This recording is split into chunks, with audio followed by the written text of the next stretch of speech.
கேள்வி பார்வையாளருக்கு வணக்கம். இந்த நேர்காணலில் நாம் சந்திக்க இருக்கும் சிறப்பு விருந்தினர் அண்ணா திராவிட மக்கள் முன்னேற்ற கழகத்தின் பொதுச் செயலாளர் வழக்கறிஞர் பசும்பொன் பாண்டியன்.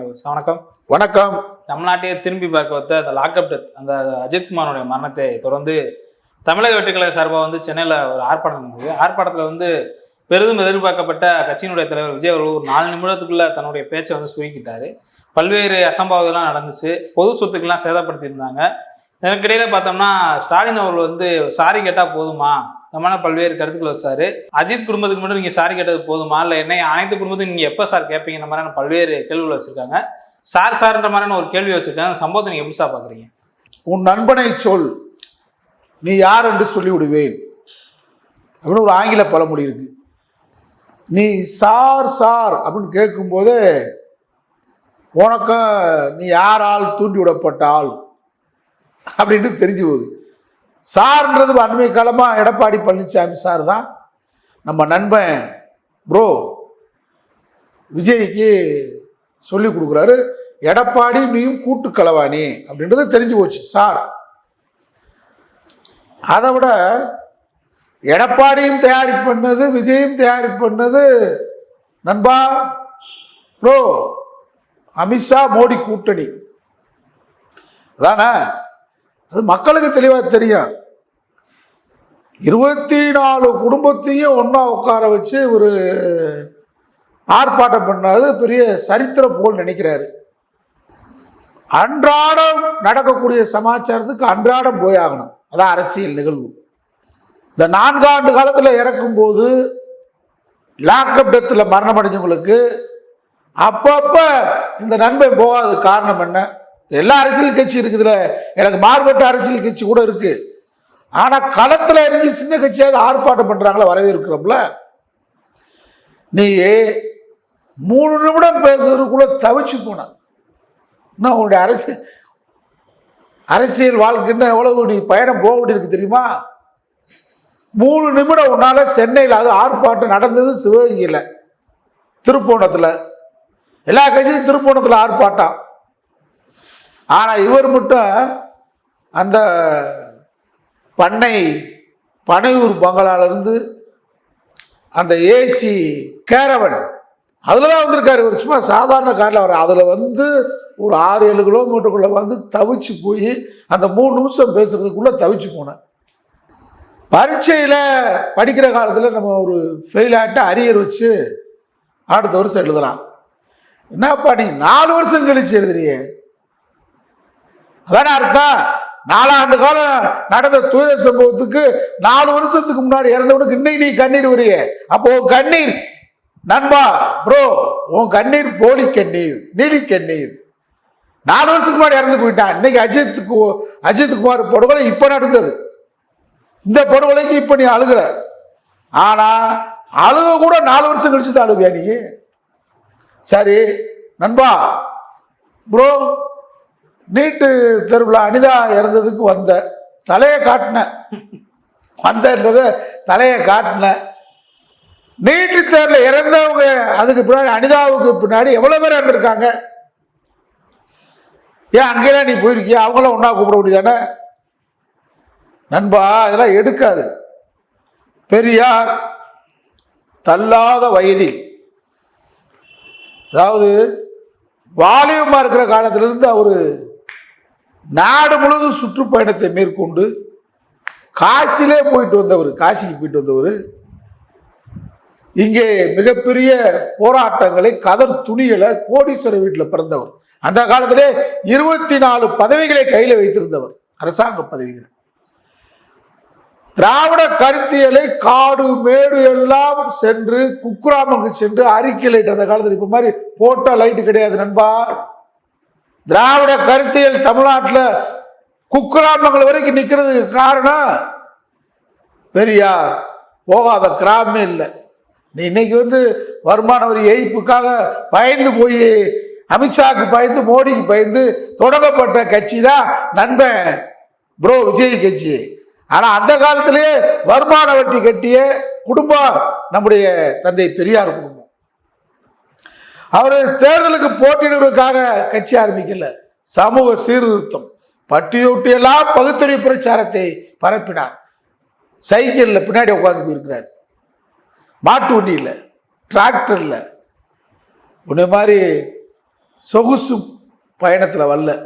அதனால தான் திராவிட கருத்தில் நிற்குது.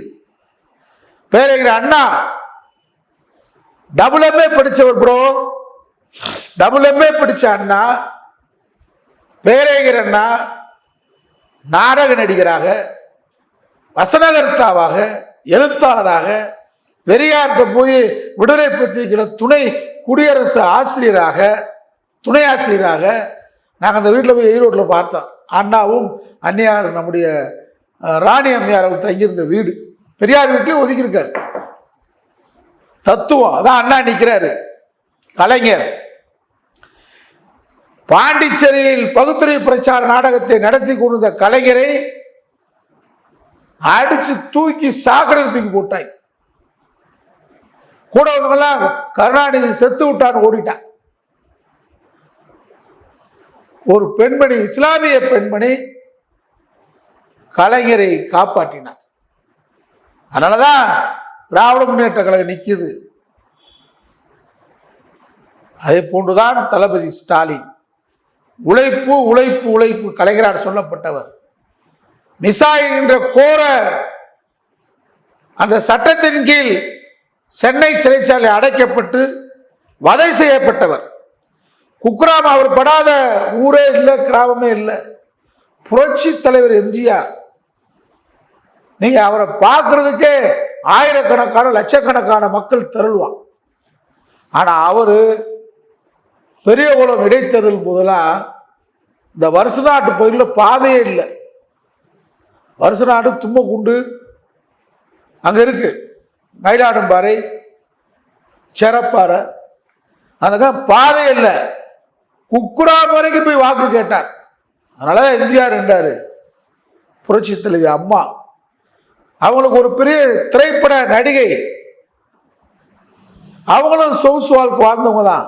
ஆனால் சத்துணவு உயர்மட்ட குழு உறுப்பினராக எம்ஜிஆர் அவர்கள் நியமிக்கப்பட்டவுடன் ராமநாதபுரம் கடைசி பகுதி நரிக்குடி வரைக்கும் போயிட்டு, திசைநிலை வரைக்கும் போயிட்டு மக்களை சந்தித்தார். நீ 4 வருஷத்துக்கு முன்னாடி இறந்ததுக்கு இன்னைக்கு ஒப்பாரி வைக்கிறியப்பா, மக்களுக்கு தெரியாதா? நீ குற்றச்சாட்டு வைப்பது எனக்கு ஒன்றும் தப்பு இல்லை, நீ ஆர்ப்பாட்டம் நடத்துவது எனக்கு ஒன்றும் தவறு இல்லை நண்பா. விஜய் ஆர்ப்பாட்டம் நடத்தலாம், கண்டிப்பா நடத்தணும். ஒரு அரசியல் கட்சி சொன்னா நடத்தி ஆகணும். சம்பந்தப்பட்ட இடத்துக்கு நடத்தணும், மடப்பொழுது நடத்திருக்கணும். அந்த சம்பவத்துக்கு அப்பையில நடத்தி ஆகணும் 10 நாளைக்குள்ள. 4 வருஷத்துக்கு முன்னாடி இறந்தவனை பிடிச்சி இப்ப கட்டி பிடிச்சி அழுகிட்டு இருக்கு. பாடி கூட இருக்காதப்பா அந்த இடத்துல, அவரை புதைச்ச இடத்துல புல்லு கூட இருக்காதே. வடிவேல் காமெடி மாதிரி இருக்கு. வடிவேல் காமெடி மாதிரி இருக்குது. எங்க அப்பா டீ கூட சாப்பிட மாட்டாரே, எதையுமே சுடுமே அப்படின்ற மாதிரி பலதுக்கு இருக்கு. வடிவேல் மாதிரி ஆயிட்டு நீ இப்ப நண்பா. ப்ரோ எடுக்காது நண்பா.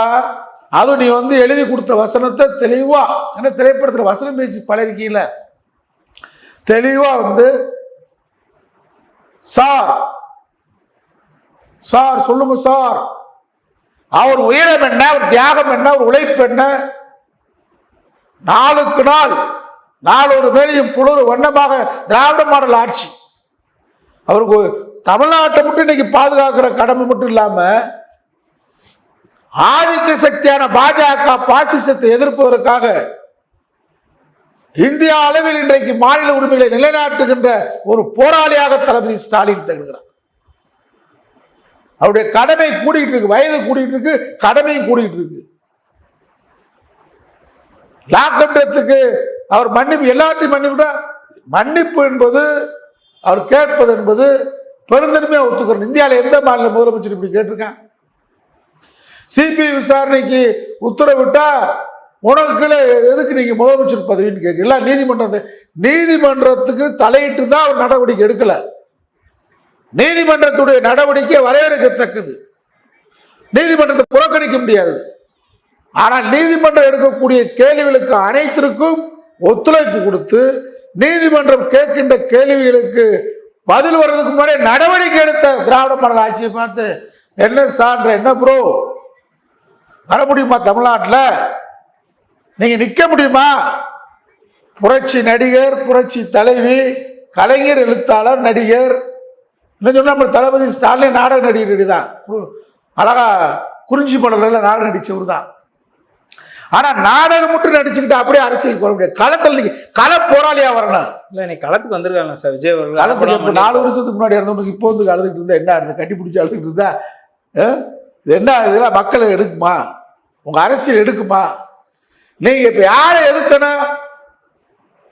திருப்பரங்குன்ற மலையை, சிக்கேந்திர மலையை அகற்றுவேன், அயோத்தியாக்குவேன், மதுரையில் நாங்கள் கலவரம் பண்ணுவோம் சொல்லி முருகன் மாநாடு நடத்துறா. வாயை திறக்கவே இல்லை ப்ரோ. தெரியாதா? கொகைன் கிகைன் எதுக்கு சாப்பிட்டு இருந்தீங்களா?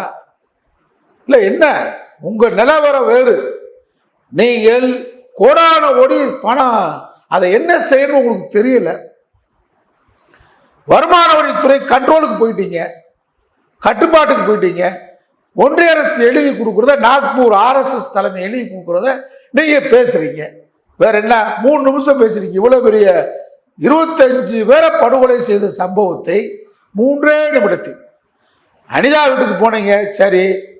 கள்ளக்குறிச்சி மாணவி ஸ்ரீமதி, அந்த தாய் தன்னந்தனியாக இன்றைக்கு போராடி கொண்டிருக்கிறாரே. ஏன் ஒரு நாள் அப்படி போயிட்டு வர முடியுதானே? சாதாரண சாமானியமான இந்த பிள்ளைகளை வாழ வைப்பதற்காக வெளிநாட்டிலிருந்து பணங்களை அனுப்பி பிள்ளைகளை படிக்க வைத்து சாதாரண வீட்டில் இருக்காங்க.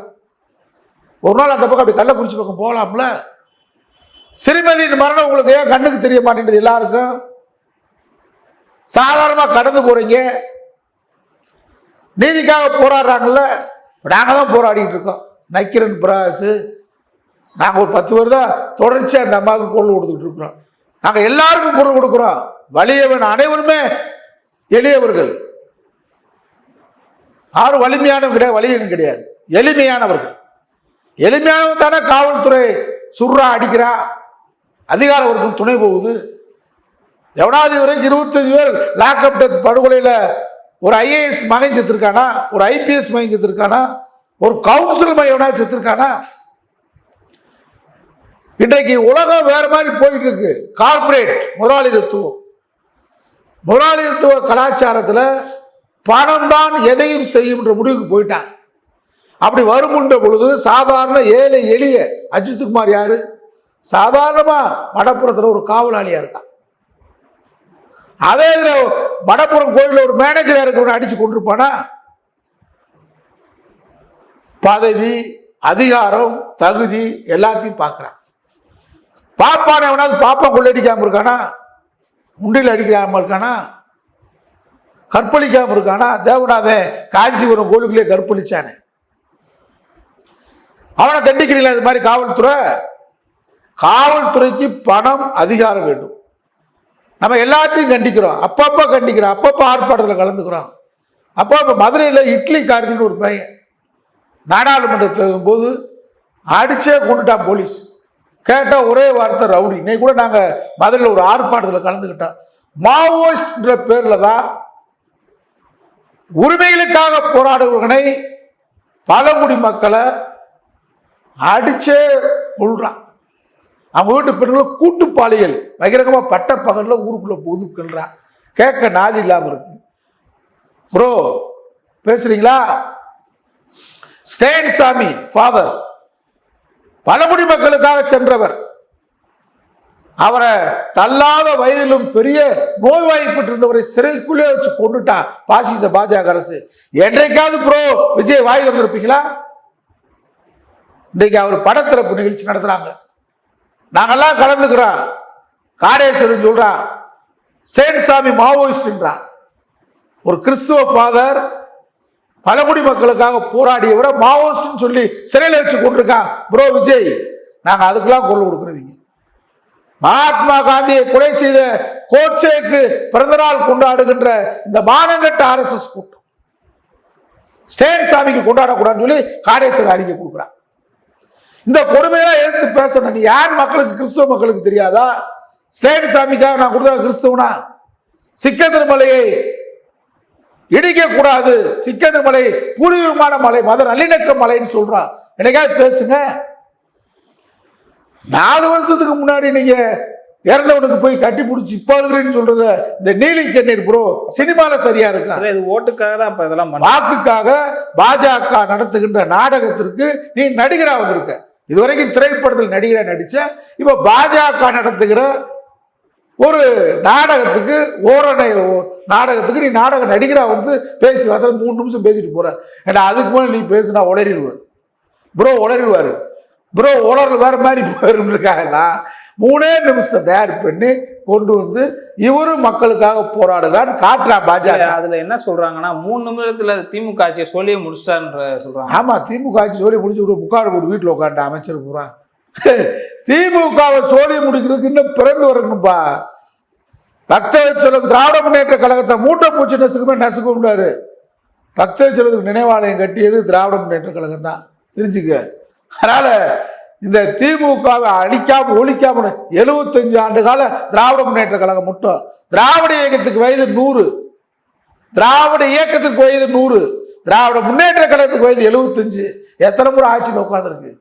கோடான கோடி தொண்டர்களும் மக்கள் இருக்கக்கூடிய ஒரு பேர் இயக்கம், ஒரு ஜீவசக்தி உள்ள இயக்கம், ஜீவநதி மாதிரி. அப்ப திமுகவா தாத்தா திமுக? நான் இப்போ பல ஊர்களுக்கு போறேன்.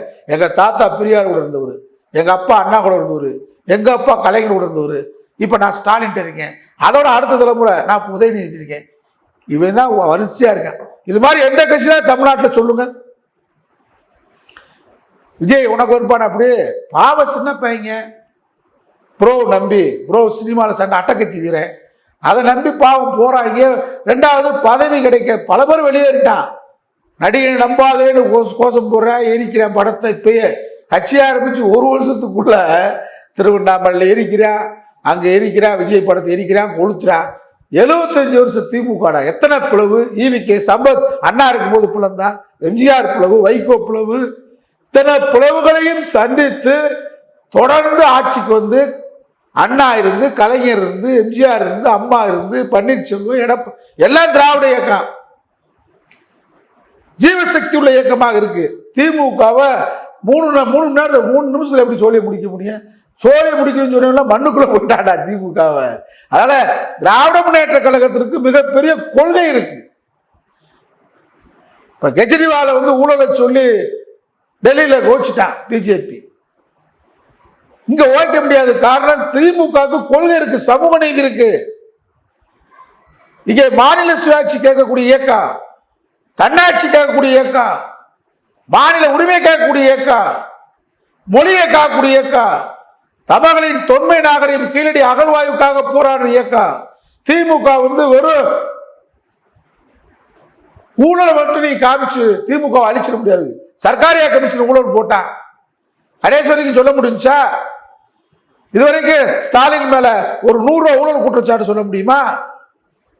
தமிழ்நாட்டில் 100 ஆண்டு காலம் திராவிட முன்னேற்ற இருக்கிறதுக்கு காரணம் கொள்கை குடும்பங்கள் வாழையடி வாழையா. இப்ப நாங்களாம் எங்க வீட்டில் பையங்களுக்கெல்லாம் பிள்ளைகளுக்கெல்லாம் நாங்க திராவிட கருத்தியலை சொல்லலை. அவங்களும் அந்த திராவிட கருத்தியலுக்கு வர்றாங்க. இன்னும் திராவிட கருத்தியல் இருக்கிற குடும்பத்துக்காரங்களை பார்த்தீங்களாங்க, தலைமுறையா வந்துட்டு இருக்காங்க. வாழையடி வாழையாக கொள்கை வாரிசுகளாக திராவிட முன்னேற்ற கழகம், திராவிட இயக்க சித்தாந்தவாதிகளாக அவங்க வீட்டில் வர்றான். நான் எல்லாரும் தமிழ்நாடு கூட போறேன். எங்க தாத்தா எங்க வீட்டுக்கு பெரியார் வந்தாரு, எங்க தாத்தா நீதி கட்சியில் இருந்தாரு, அண்ணாவை பார்த்தோம், பெரியாரை பார்த்தோம், கலைஞரை பார்த்தோம். நாங்க இன்னைக்கு உதயநிதிக்கு பின்னாடி வந்துட்டோம். இது தாங்கல. சாதாரண விளிம்பு நிலை மக்கள் இன்றைக்கு இருக்கக்கூடிய இயக்கம் திராவிட இயக்கம், திராவிட முன்னேற்ற கழகம் தான். அதனால யாரோ களம் இறக்குனா பாஜக, எம்ஜிஆர், நம்முடைய அம்மா ஜெயலலிதா அம்மாவும் கலைஞர் அவர்கள் மறைவுக்கு பின்னாடி ஸ்டாலினுடைய உழைப்பு அவங்களுக்கு வெளியே தெரியல, அவருடைய உயரம் அவங்களுக்கு தெரியல. அதனால எடப்பாடி பழனிசாமி மாதிரி அவங்க நினைச்சிட்டு கொத்தடிமையா இருப்பாங்க, ஒழிச்சலான்னு பார்த்தாங்க. செந்தில் பாலாஜி கொடுத்த டார்ச்சர் எவ்வளவு, ஒரு சிண்டை உருவாக்கலான்னு பார்த்தா நடக்கல. ரஜினிகாந்த மூக்கு நுழைச்சு பார்த்தாரு, வாட சரியில்லை, திரும்பிட்டாரு. ஆகா இது சரியா வராதுன்னு ஒதுக்கிட்டாரு. வெற்றிடம் இல்லை, வெற்றிடம் இல்லை என்பதை காட்டினார்ல தளபதி ஸ்டாலின். திராவிட கருத்தியல் தான் தமிழ்நாடு சொன்னார்ல, அது இவங்களுக்கு தாங்கல. அதனால இப்ப விஜய நீ இறக்கிறதுக்குன்னு நாட்டு மக்கள் தெரிஞ்சுக்கிட்டான். இங்க கருத்தியலாளர் இருக்கான், ரசிகர்கள் வேறு, வாக்காளர் வேறு, கருத்தியலாளர் வேறு. மூணா பிரிக்கணும். கருத்தியலாளர்கள் சின்ன சின்ன அமைப்புகளாக இருந்தாலும் நூற்றுக்கணக்கான அமைப்பு தமிழ்நாட்டில் இருக்கு. அவன் திராவிட மாடல் ஆட்சிக்கு கூடிய சில இதுகளை விமர்சனம் பண்ணுவான், தளபதி ஸ்டாலினை விமர்சனம் பண்ணுவான். ஆனால் அவன் அதாவது பல்வேறு ஆறுகள், கிளை ஆறுகள் இருந்தாலும் எல்லாம் கடலில் போய் கலக்கும். அது மாதிரி பல்வேறு அமைப்புகள் திராவிட கருத்தியலாளர்கள் இருந்தாலும் விமர்சனங்கள் வைப்போம். ஆனா எல்லாம் கலக்கக்கூடிய இடம் திராவிட கருத்தியல், திராவிட மாடல். அதான் தூக்கி நிறுத்த முடியும். வேற யாரும் தூக்கி நிறுத்த சொல்ற? இன்னைக்கு எடப்பாடிய ரகசிய பேச்சுவார்த்தை நடத்திக்கிட்டு இருக்கு. ப்ரோ 100 கேட்டிருக்க 75 தரேன்ட்டாரு. ஆனா 100க்கு 100 நின்றாலும் தமிழ்நாட்டில் வெற்றி பெற முடியுமா? நீங்க உங்ககிட்ட என்ன திட்டம் இருக்கு? ஒன்றிய பாஜக அரசு எதிர்த்து ஒரு வார்த்தை பேச மாட்டேன்றீங்களே. ஒரு வார்த்தை கொள்கை ரீதியாக பாசிசம் பாஜகவை எதிர்ப்போம்ன்றீங்க. அப்போ கொள்கை ரீதியா என்னைக்காவது விமர்சனம் பண்ணிருக்கீங்களா? 3 நிமிஷம், அது 1 நிமிஷம் பாஜக விமர்சனம் பண்ணுங்க. அப்ப நீங்க யாரால் இடைக்கு விடப்பட்டவர்? பூனை குட்டி வெளியே வந்துருச்சு ப்ரோ. உங்க செக்கு செல்லாது தமிழ்நாட்டில். அதில் திராவிட மாடல் ஆட்சிக்கு எதிராக விஜயை கொண்டு வந்து பாஜக RSS பெற்ற குழந்தை தான், பரிசோதனை குழு தான் நம்முடைய ப்ரோ விஜய். புலம்பிட்டே இருக்கட்டும். நாடு திராவிட மாடல் நோக்கி, அரசை நோக்கி ஆதரவு கரம் நீட்டிக்கொண்டே இருக்கிறது. நன்றி சார். நன்றி.